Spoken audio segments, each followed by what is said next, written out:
তো প্রিয় দর্শক বন্ধুরা, আপনারা দেখছেন যে আমি কিভাবে এর শ্যাফট এবং বুশকে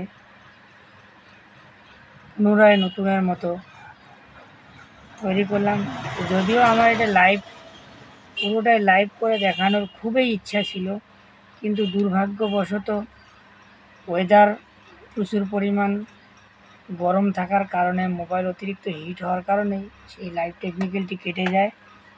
তো আমি আপনাদেরকে দেখাচ্ছি, দেখুন কিভাবে চলছে।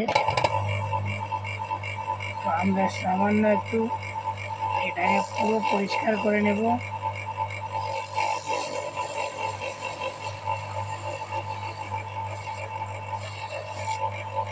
দেখছেন, আমি আপনাদেরকে আবারও চালিয়ে দেখাই।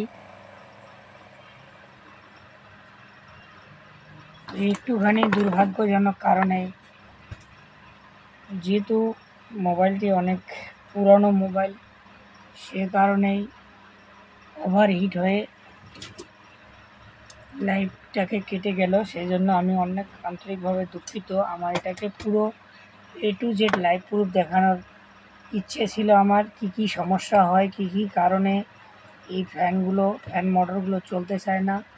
তো আপনারা দেখতে পাবেন। এখন আমি আপনাদেরকে দেখানোর চেষ্টা করি। দেখতেই পাচ্ছেন,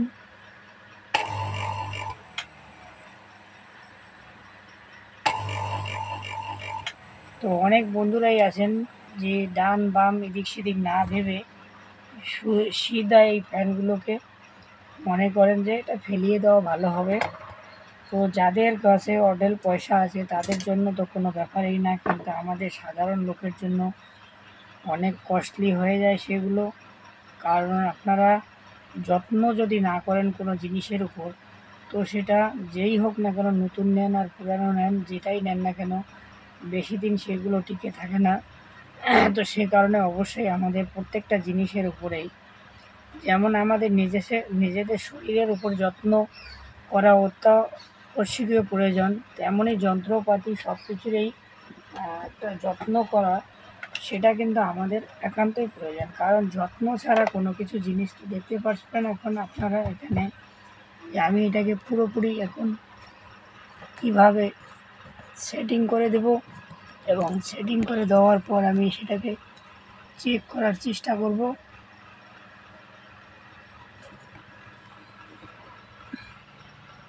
যাতে করে আপনারা দেখতে পারেন, সেই জন্যই একটু আমাকে পরিশ্রম করতেই হচ্ছে। কারণ